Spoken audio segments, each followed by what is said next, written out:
नमस्कार दोस्तों, मैं मनीष कुमार आपका बहुत बहुत स्वागत करता हूं आपके अपने YouTube channel Manish study point से। दोस्तों आज है 25 जून, तो 25 जून की करंट अफेयर से पहला क्वेश्चन है, हाल ही में उच्च शिक्षण संस्थानों के लिए युक्ति 2.0 पहल की शुरुआत किसने की है? तो ये युक्ति 2.0 नामक पहल की शुरुआत की गई है, वो की गई है केंद्रीय मानव संसाधन व विकास मंत्री हैं रमेश पोखरियाल निशंक। तो रमेश पोखरियाल निशंक के ही द्वारा अभी युक्ति 2.0 नामक पहल की शुरुआत की गई है। बात करें ये पहल क्यों, इसकी ये जो पहल है युक्ति 2.0, इसकी शुरुआत क्यों की गई है? तो ये व्यावसायिक क्षमता हो गई तथा स्टार्टअप हो गए, तो उनसे संबंधित सूचनाओं को व्यवस्थित करने में सहायता प्रदान करने के लिए युक्ति 2.0 नामक पहल की शुरुआत की है रमेश पोखरियाल निशंक ने।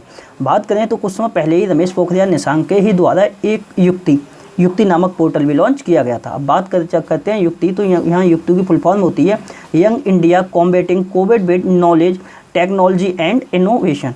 अब बात करते हैं रमेश पोखरियाल निशंक द्वारा चलाए गए इनिशिएटिव की, मतलब कि केंद्रीय मानव संसाधन मंत्रालय के द्वारा चलाए गए विभिन्न पहलों की। तो अभी कुछ समय पहले ही विद्यादान 2.0 एक राष्ट्रीय कार्यक्रम था, इसकी भी शुरुआत की गई थी रमेश पोखरियाल निशंक के द्वारा। वहीं अगर बात करें तो आईगॉट नामक पोर्टल भी लॉन्च किया था मानव संसाधन विकास मंत्रालय ने, और मानव संसाधन विकास मंत्रालय ने ही डिजी लॉकर के लिए राष्ट्रीय डिपॉजिटरी भी घोषित किया था। और कुछ समय पहले ही एक ऑनलाइन मेगा चैलेंज था जिसका नाम था समाधान, वो भी लॉन्च किया था किसने? तो रमेश पोखरियाल निशंक ने। और भारत पढ़े ऑनलाइन अभियान भी चलाया था रमेश पोखरियाल निशंक के द्वारा, मतलब कि मानव संसाधन विकास मंत्रालय के द्वारा। और उड़ीसा विश्वविद्यालय के छात्रों के लिए भरोसा नामक पहल भी लॉन्च की थी रमेश पोखरियाल निशंक ने। और केंद्रीय मानव संसाधन विकास मंत्रालय के ही द्वारा नेशनल टेस्ट अभ्यास मोबाइल ऐप भी लॉन्च किया गया था। बात करते हैं क्वेश्चन नंबर सेकंड की, तो सेकंड क्वेश्चन है, हाल ही में किस देश ने H1B वीज़ा को वर्ष के अंत तक निलंबित किया है? तो H1 जो वीज़ा है वो वर्ष के अंत तक, मतलब कि 2020 के अंत तक निलंबित कर दिया है अमेरिका देश ने अब H1 वीज़ा को इस वर्ष के अंत तक निलंबित कर दिया है। बात करें अगर इस वीज़ा की, तो ये है क्या और इससे मतलब क्या है निलंबित करने से? तो मतलब ये है कि अभी कोरोना महामारी का प्रकोप चल रहा है प्रत्येक देश में, तो इसके चलते हुए विभिन्न जो प्रवासी लोग हैं वो अपनी स्टेट में या फिर अपने अपने कंट्री में वापस लौट के आ रहे हैं। तो अमेरिका भी ये चाह रहा है कि वह अपने देश की जितनी भी कंपनियां हैं उन कंपनियों में अपने देश के नागरिकों को ही लिए जॉब दे। और ये जो H1B वीज़ा होता है, ये अमेरिका की जो कंपनियां हैं उनके द्वारा प्रदान किया जाता है, और ये IT पेशेवरों के लिए प्रदान किया जाता है।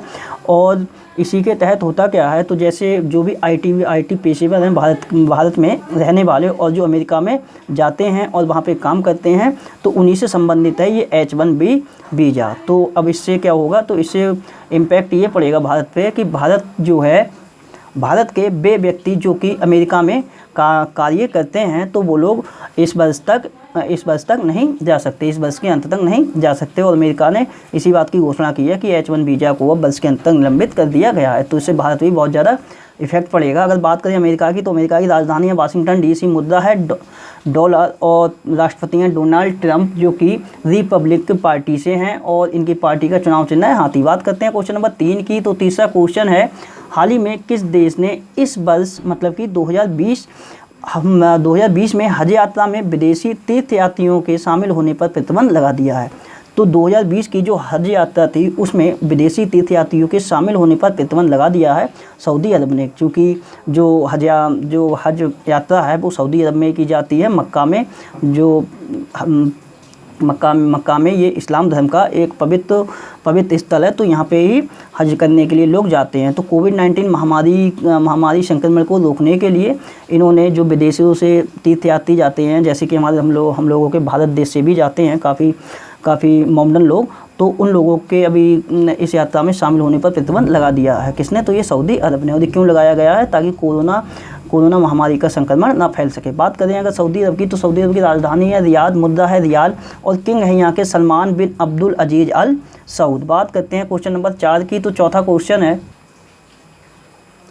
हाल ही में किस राज्य की सरकार ने इंदिरा रसोई योजना की शुरुआत की है? तो ये इंदिरा रसोई योजना की जो शुरुआत की है वो की गई है राजस्थान राज्य में। और इंदिरा रसोई योजना के अंतर्गत होगा क्या, तो आर्थिक रूप से जो कमज़ोर वर्ग के लोग हैं, तो उन लोगों के लिए बहुत कम दामों में भोजन उपलब्ध कराने के लिए राजस्थान सरकार ने ये इंदिरा रसोई योजना लॉन्च की है। बात करें अगर राजस्थान की, तो राजस्थान की राजधानी है जयपुर, मुख्यमंत्री हैं अशोक गहलोत, राज्यपाल हैं कलराज मिश्र और राजस्थान का जो हाईकोर्ट है उसके मुख्य न्यायाधीश हैं इंद्रजीत मोहंती। और ये जो इंदिरा रसोई योजना है इसके अंतर्गत जो राजस्थान की राज्य सरकार है वो प्रति वर्ष इस योजना पर 100 करोड़ रुपए खर्च किया करेगी। बात करें राजस्थान संबंधित कुछ पॉइंटों की, तो अभी राज कौशल पोर्टल भी लॉन्च किया गया था राजस्थान के द्वारा, और कोविड-19 प्रबंधन सूचकांक जो था उसमें राजस्थान शीर्ष पर था, और राज्य के प्रत्येक गांव में स्वास्थ्य मित्र नियुक्त करने की भी घोषणा की है राजस्थान राज्य सरकार ने। वहीं बात करेंगे तो सशस्त्र सेनाओं की जो शौर्य पदक से सम्मानित सैनिक हैं जो कि राजस्थान से बिलोंग करते हैं, उन लोगों के लिए निःशुल्क बस सेवा की भी शुरुआत की है राजस्थान ने। वहीं बात करें तो अभी क्रिसिल की एक रिपोर्ट आई थी, और क्रिसिल की रिपोर्ट में ये कहा गया था कि वित्त वर्ष 2019-20 में सौर ऊर्जा स्थापित करने में जो शीर्ष राज्य था वो राजस्थान था। और बात करें अन्य पॉइंटों की, तो आयु व सेहत साथी ऐप भी लॉन्च किया था राजस्थान राज्य सरकार ने, और स्माइल एक ई लर्निंग हेतु स्माइल परियोजना भी लॉन्च की थी राजस्थान की सरकार ने। और रैपिड टेस्ट शुरू करने वाला देश का पहला राज्य भी बना है कौन, तो ये राजस्थान। और राजस्थान राज्य की पुलिस के ही द्वारा राजकॉप सिटीजन ऐप भी लॉन्च किया गया था। वहीं अगर बात करें तो इंदिरा गांधी मातृत्व पोषण योजना राजस्थान में ही लॉन्च की गई थी, और इस योजना के अंतर्गत क्या था, तो महिलाओं को दूसरे बच्चे के जन्म पर 6,000 रुपये की वित्तीय सहायता देना। राष्ट्रीय बायोफ्यूल पॉलिसी लागू करने वाला देश का पहला राज्य ये राजस्थान ही है। और नियंत्रण एवं महालेखा परीक्षक की एक रिपोर्ट आई थी जिसमें ये बताया गया था कि 2014 से 2016 के बीच जो सर्वाधिक पर्यावरणीय अपराध हैं वो राजस्थान में दर्ज किए गए हैं। वहीं अगर बात करें तो नेपाल के जो जुडिशियल ऑफिसर थे, मतलब कि जो न्यायिक अधिकारी हैं, उनका प्रशिक्षण कार्यक्रम का आयोजन भी कहाँ किया गया था, तो ये राजस्थान का एक विश्वविद्यालय है जिसका नाम है राष्ट्रीय विधि विश्वविद्यालय जोधपुर, तो वहाँ पे किया गया था। और राजस्थान में इस सुपोषित माँ अभियान को लोकसभा अध्यक्ष जो हैं ओम बिरला जी, उनके द्वारा लॉन्च किया गया था। और भारत का सबसे बड़ा सौर पार्क भी स्थापित किया जाएगा कहाँ, तो राजस्थान के शहर जैसलमेर में। कितने मेगावाट का, तो 925 मेगावाट का। और राजस्थान राज्य की सरकार ने राज्य के जितने भी ट्रांसजेंडर लोग हैं उनके लिए अलग से पहचान पत्र जारी करने की भी घोषणा की है। और बाल शोषण के खिलाफ जागरूकता हेतु मुक्ति कारवां अभियान की भी शुरुआत की थी राजस्थान राज्य की सरकार ने। वहीं 2020 से महीने के पहले दिन के लिए नो व्हीकल डे के रूप में मनाने की भी घोषणा की है राजस्थान राज्य की सरकार ने। बात करते हैं क्वेश्चन नंबर 5 की, तो 5वां क्वेश्चन है, हाल ही में किस संगठन ने liquid cooling and heating garments के लिए पेटेंट मिला है। मतलब कि भारत के किस संगठन को liquid cooling and heating garments के लिए पेटेंट मिला है, तो ये पेटेंट मिला है इसरो के लिए। अगर बात करें कि पेटेंट का मतलब क्या होता है, जैसे अगर आप कोई भी एक यूनिक चीज़ बनाते हैं और आप उसके लिए उसका पेटेंट लेना चाहते हैं, तो जब आप उसका पेटेंट लेते हैं तो वो चीज़ सिर्फ आप ही बना सकते हैं, अदर कोई व्यक्ति वो चीज़ नहीं बना सकता, तो यही होता है पेटेंट। तो लिक्विड कूलिंग हीटिंग गारमेंट्स ये बनाया था इसरो ने, तो इसी प्रोडक्ट के लिए इसरो को मिला है पेटेंट। अब इसका मतलब ये है कि ये जो प्रोडक्ट है इसका निर्माण कोई और नहीं कर सकता, केवल कौन करेगा, तो इसरो ही करेगा। और ये लिक्विड कूलिंग हीटिंग गारमेंट्स ये है क्या, तो ये मानव अंतरिक्ष यानियों या जो अंतरिक्ष यात्री होते हैं उनके द्वारा पहना जाने वाला ये सूट होता है। और ये जो सूट होता है ये अंतरिक्ष यात्रियों को उचित टेम्परेचर देता है, मतलब कि उनके शरीर के अनुसार टेम्परेचर उन्हें प्रदान करता है, ना ही ज़्यादा गर्म और ना ही ज़्यादा ठंडा। बात करें अगर इसरो की, तो इसरो की फुल फॉर्म होती है इंडियन स्पेस रिसर्च ऑर्गेनाइजेशन। स्थापना 1969 में हुई थी, मुख्यालय है बेंगलुरु में। और तो अध्यक्ष कौन है, तो अध्यक्ष हैं के शिवान। बात करते हैं क्वेश्चन नंबर 6 की, तो क्वेश्चन नंबर 6 है, हाल ही में अंतर्राष्ट्रीय ओलंपिक दिवस कब मनाया गया है। तो हाल ही में जो अंतर्राष्ट्रीय ओलंपिक दिवस है वो मनाया गया है 23 जून के लिए। और 23 जून के लिए क्यों मनाया जाता है, क्योंकि 23 जून 1894 में अंतर्राष्ट्रीय ओलंपिक जो समिति है इसकी स्थापना की गई थी। कहाँ पे, पेरिस में इसकी स्थापना की गई थी। बात करें अगर अंतर्राष्ट्रीय ओलंपिक समिति की, तो इसके लिए IOC बोलते हैं। तो इसका मुख्यालय कहाँ है, तो मुख्यालय है लुसाने स्विट्जरलैंड में। और पहली बार जो अंतर्राष्ट्रीय ओलंपिक दिवस मनाया गया था वो 1948 में मनाया गया था। और 23 जून के लिए अंतर्राष्ट्रीय विधवा दिवस भी मनाया जाता है, और संयुक्त राष्ट्र लोक सेवा दिवस भी मनाया जाता है। मतलब कि संयुक्त राष्ट्र लोक सेवा दिवस और अंतर्राष्ट्रीय ओलंपिक दिवस और अंतर्राष्ट्रीय विधवा दिवस, ये 3 दिवस मनाए जाते हैं 23 जून के लिए। बात करते हैं क्वेश्चन नंबर 7 की, तो 7वां क्वेश्चन है, हाल ही में किस राज्य द्वारा कोविड-19 से निपटने के लिए मिशन जीरो योजना शुरू की है। तो ये मिशन जो जीरो योजना है ये कोविड-19 से निपटने के लिए शुरू की है महाराष्ट्र गवर्नमेंट ने। महाराष्ट्र के मुंबई नगर निगम के द्वारा ये योजना लॉन्च की गई है, मिशन जीरो। और इस योजना के अंतर्गत होगा क्या, तो मुंबई के आसपास के जो भी एरिया हैं, तो मुंबई के आसपास के जो अलग अलग क्षेत्र हैं उनमें 50 से ज़्यादा डिस्पेंसरी वैन भेजे जाएंगे ताकि कोविड-19 टेस्ट हो सके। बात करें अगर महाराष्ट्र की, तो महाराष्ट्र की राजधानी मुंबई है और यहाँ के मैंने उल्टा लिख दिया है, यहाँ पे है गवर्नर और यहाँ के हैं सीएम। तो यहाँ के सीएम है उद्धव ठाकरे और राज्यपाल हैं भगत सिंह कोश्यारी। और महाराष्ट्र का जो हाईकोर्ट है, बॉम्बे हाईकोर्ट, उसके मुख्य न्यायाधीश इनकी न्यू अपॉइंटमेंट हुआ है, इनका नाम है दीपांकर दत्त। अगर कुछ समय पहले ही अगर बात करें तो महाराष्ट्र का एक इंस्टीट्यूट है जिसका नाम है defence institute of advance technology, मतलब कि डाइट पुणे के द्वारा अनन्या नामक एक कीटाणुनाशक स्प्रे भी तैयार किया गया था। और इसी संस्था के द्वारा, मतलब कि defence institute of advance technology Pune के ही द्वारा defence institute of advance technology Pune के ही द्वारा एक माइक्रोवेव स्टरलाइजर भी विकसित किया गया था जिसका नाम दिया गया था अतुल। वहीं बात करें अन्य पॉइंटों की, तो महाराष्ट्र के एक इंजीनियर हैं जिनका नाम है प्रतीक तिरोड़कर, इनके द्वारा कोरोबोट नाम से एक रोबोट भी बनाया गया था। इसकी खास विशेषता ये थी इस रोबोट की कि इसे कहीं से भी दुनिया के किसी भी कोने से ऑपरेट किया जा सकता है। वहीं अगर बात करें तो अजसा कोयला खदान का उद्घाटन भी कहाँ हुआ है, तो ये महाराष्ट्र में ही किया गया है। और महाराष्ट्र सरकार के द्वारा बिगिन अगेन नामक मिशन की भी शुरुआत की गई है। वहीं अगर बात करें तो आदिवासी क्षेत्र में जो तैनात चिकित्सक हैं उनके वेतन में वृद्धि भी की गई है महाराष्ट्र गवर्नमेंट के द्वारा। और महाराष्ट्र के जो राजमार्ग हैं उनको अपग्रेड करने के लिए केंद्र सरकार ने एशियाई विकास बैंक के साथ $177 मिलियन का ऋण समझौता भी किया है। और जो महाराष्ट्र का जो हाईकोर्ट है बॉम्बे हाईकोर्ट, तो बॉम्बे हाईकोर्ट ने जो कोविड-19 महामारी है, तो कोविड-19 महामारी के बीच सभ्य दफन के अधिकार को जीवन का अधिकार भी बताया है। और यहाँ की महाराष्ट्र की एक इंस्टीट्यूट और है जिसका नाम है अगरकर शोध संस्थान। तो इसके द्वारा अभी उच्च प्रोटीन वाले गेहूँ की किस्म इस किस्म का नाम दिया गया है MACS 4028। इस किस्म को तैयार किया गया है। और रोगों का पता लगाने के लिए बग स्नाइफर नामक सेंसर का भी विकास किया है किसने, तो अगरकर शोध संस्थान ने। वहीं बात करें तो मी अन्नपूर्णा पहल की भी शुरुआत की गई थी महाराष्ट्र में।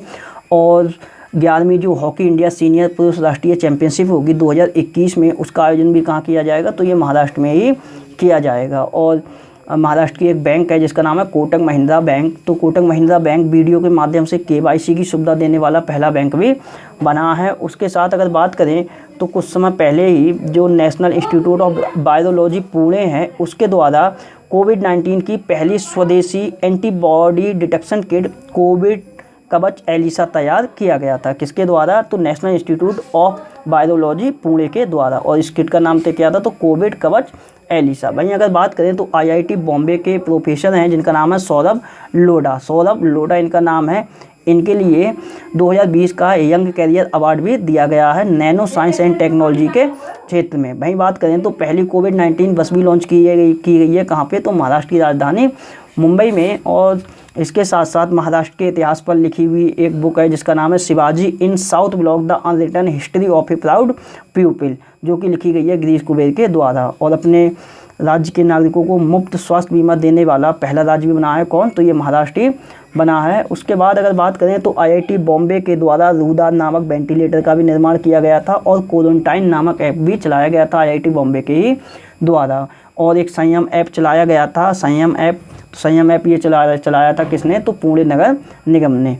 उसके बाद बात करें तो IIT बॉम्बे ने ही ब्लूटूथ के माध्यम से, मतलब कि ब्लूटूथ के माध्यम से कार्य करने वाले डिजिटल स्टेथोस्कोप जिसका नाम था आयुष सिंक, उसका भी विकास किया है।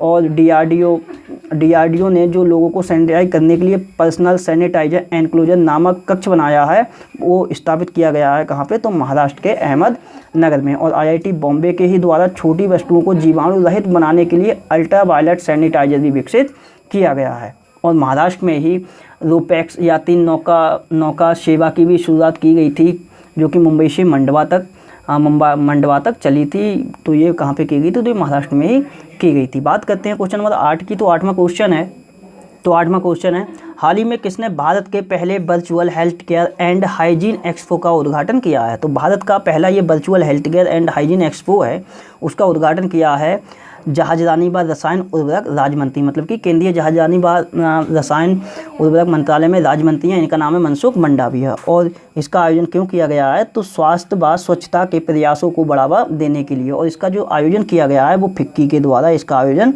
किया गया है। अगर बात करें यहाँ केंद्रीय जहाजरानी व रसायन राज्य मंत्रालय में जो राज्य मंत्री हैं मनसुख मंडाविया की, तो इनके द्वारा ही कुछ समय पहले जो मुंबई है, मतलब कि महाराष्ट्र है, महाराष्ट्र में रोपैक्स यात्री नौका सेवा की भी शुरुआत की गई थी। इसका उद्घाटन किसने किया था? तो मनसुख मंडाविया ने ही किया था।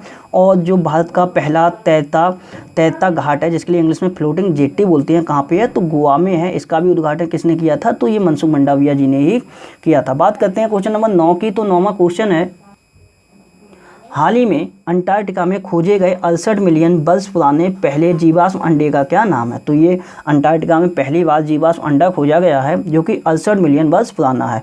तो इसका नाम दिया गया है द थिंग इसका नाम है।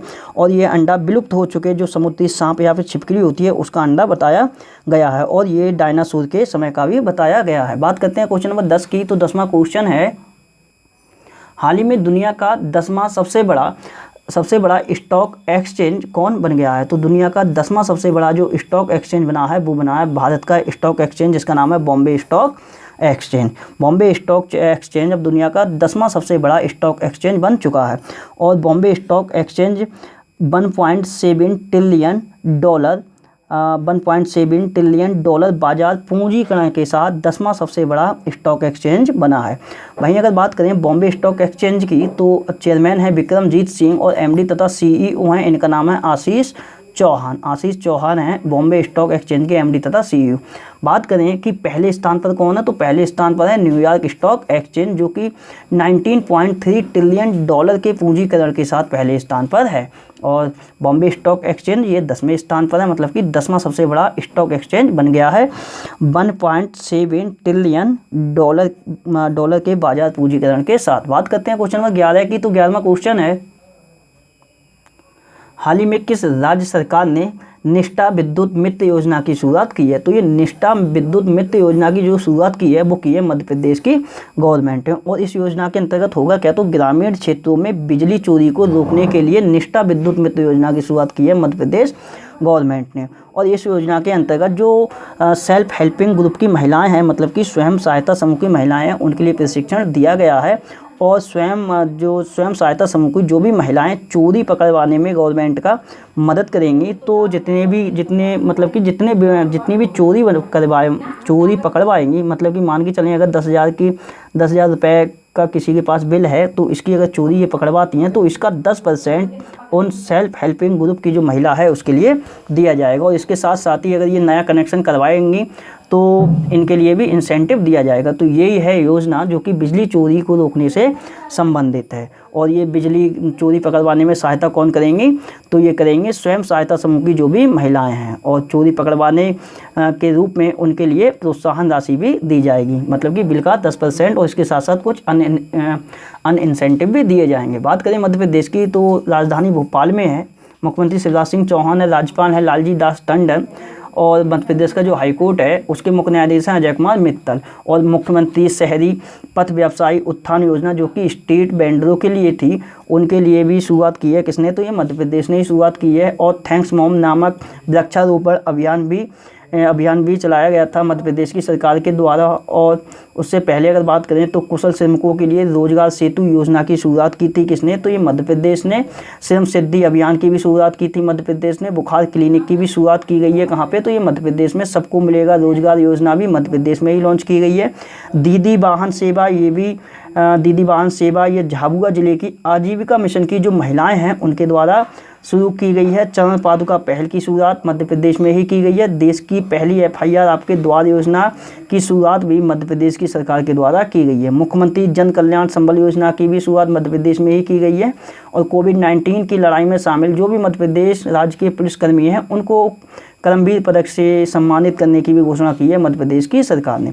संजीवनी वाहन का भी विकास मध्य प्रदेश में ही किया गया है। मिड डे मील राशन की सुविधा देने वाला देश का पहला राज्य भी बना है मध्य प्रदेश। उससे पहले जो मध्य प्रदेश का एक ज़िला है उमरिया ज़िला, तो उमरिया ज़िले की पुलिस के द्वारा जो बुजुर्ग होते हैं, बुजुर्गों की 24 घंटे सहायता देने के लिए संकल्प योजना की भी शुरुआत की है।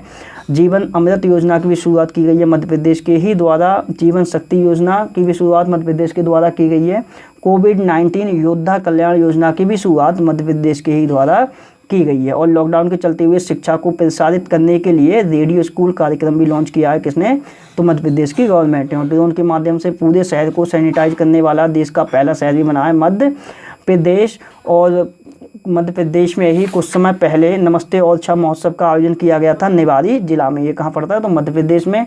मिर्च महोत्सव का भी आयोजन किया गया था मध्य प्रदेश के खारगोन जिला में। और उससे पहले अगर बात करें तो 2 दिवसीय वानिकी सम्मेलन का भी आयोजन किया गया था कहाँ पे, तो ये भोपाल में। और राष्ट्रीय जल सम्मेलन का आयोजन भी किया गया था कहाँ पे, तो ये भोपाल में ही किया गया था। बात करते हैं क्वेश्चन नंबर 12 की, तो 12वां क्वेश्चन है ट्रांसजेंडरों को विशेष सुविधाएं देने हेतु किस मेट्रो स्टेशन पर उत्तर भारत का पहला सीमैन स्टेशन बनाया जाएगा। तो जो नोएडा मेट्रो स्टेशन है उस पर अब उत्तर भारत का पहला सीमैन स्टेशन बनाया जाएगा। और ऐसा नहीं है कि ये सिर्फ ट्रांसजेंडरों के लिए है, ये विशेषकर ट्रांसजेंडरों को नज़र में रख के बनाया गया है। हालांकि ये हर किसी के लिए ओपन होगा। अगर बात करें यहाँ ट्रांसजेंडर होगी तो ट्रांसजेंडर संबंधित में कुछ पॉइंट बता दे रहा हूँ कि जो भारत की पहली ट्रांसजेंडर यूनिवर्सिटी बनाई जाएगी वो कहाँ बनाई जाएगी, तो ये कुशीनगर में बनाई जाएगी।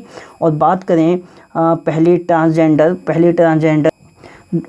ट्रांसजेंडर जो सोल्जर थी उनका क्या नाम था, तो वो नाम था उनका सहाबी। और पहली ट्रांसजेंडर जो पुलिस अधिकारी थी उनका क्या नाम था, तो उनका नाम था पृथिका यास्नी। और राजस्थान राज्य की गवर्नमेंट के द्वारा जो राज्य के राजस्थान राज्य के जो भी ट्रांसजेंडर लोग हैं उन लोगों के लिए अलग से पहचान पत्र जारी करने की भी घोषणा की है राजस्थान राज्य की सरकार ने। बात करते हैं क्वेश्चन नंबर 13 की, तो 13वां क्वेश्चन है हाल ही में किस देश ने बांग्लादेश से निर्यात पर शुल्क में 97% की छूट दी है। तो बांग्लादेश से जो भी निर्यात होगा तो उसके टैरिफ में 97% की छूट दी है चाइना ने, मतलब कि चीन देश ने।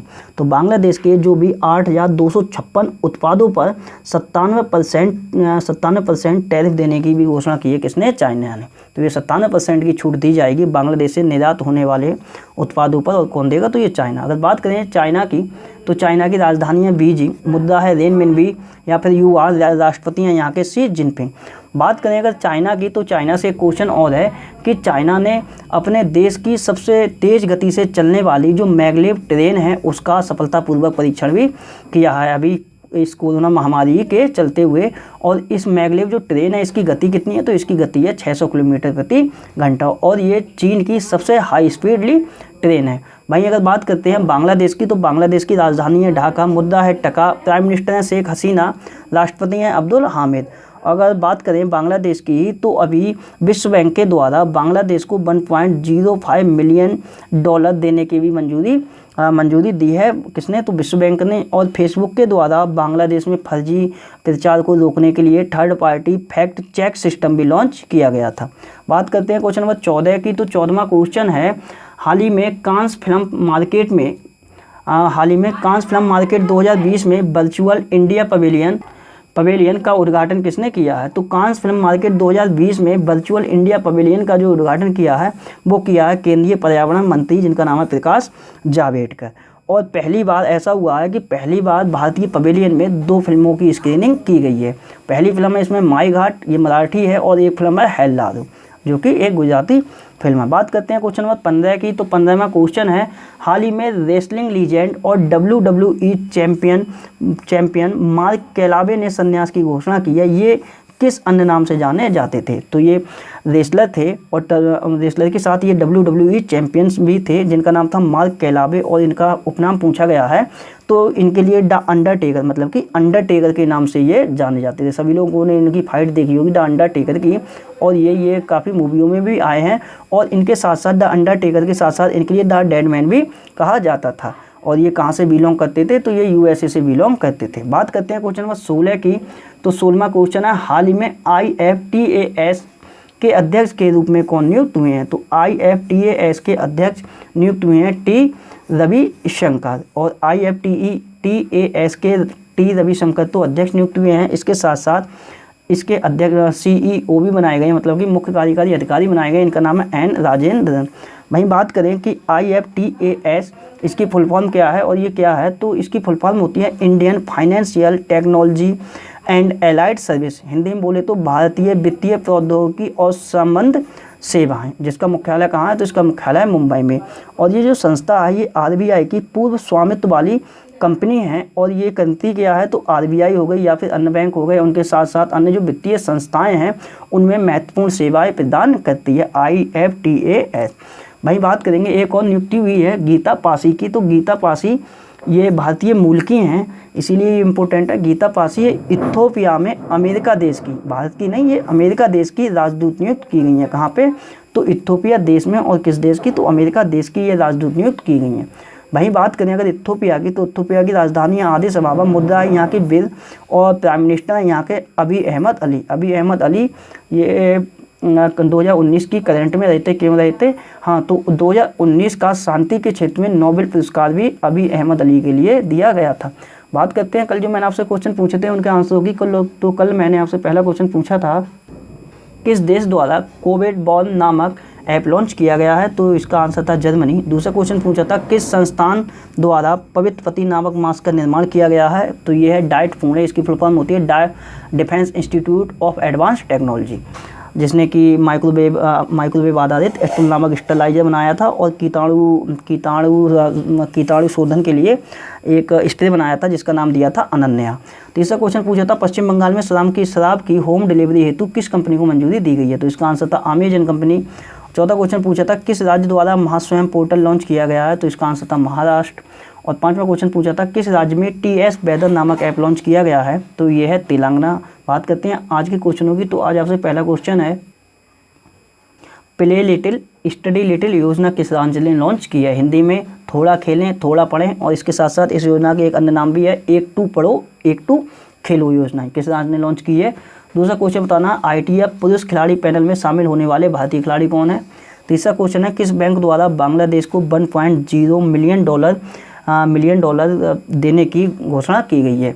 चौथा क्वेश्चन बताना है मुख्यमंत्री श्रमिक योजना किस राज्य ने लॉन्च की है। पांचवा क्वेश्चन बताना है संयुक्त राष्ट्र लोक सेवा दिवस कब मनाया गया है। छठा क्वेश्चन बताना है JSW सीमेंट के ब्रांड एम्बेसडर किसे नियुक्त किया गया है, मतलब कौन कौन नियुक्त हुए हैं, 2 लोग हैं। और सातवां क्वेश्चन बताना है हाल ही में ऑनलाइन कक्षाओं पर प्रतिबंध किस राज्य के द्वारा लगाया गया है। तो दोस्तों वीडियो होती है यहीं समाप्त। मेरे द्वारा बनाई हुई वीडियो अगर आपके लिए पसंद आती है तो मेरे चैनल मुनीष स्टडी पॉइंट के लिए लाइक करें, शेयर करें, सब्सक्राइब करें। वीडियो को टाइम देने के लिए बहुत बहुत धन्यवाद। आपका दिन शुभ हो।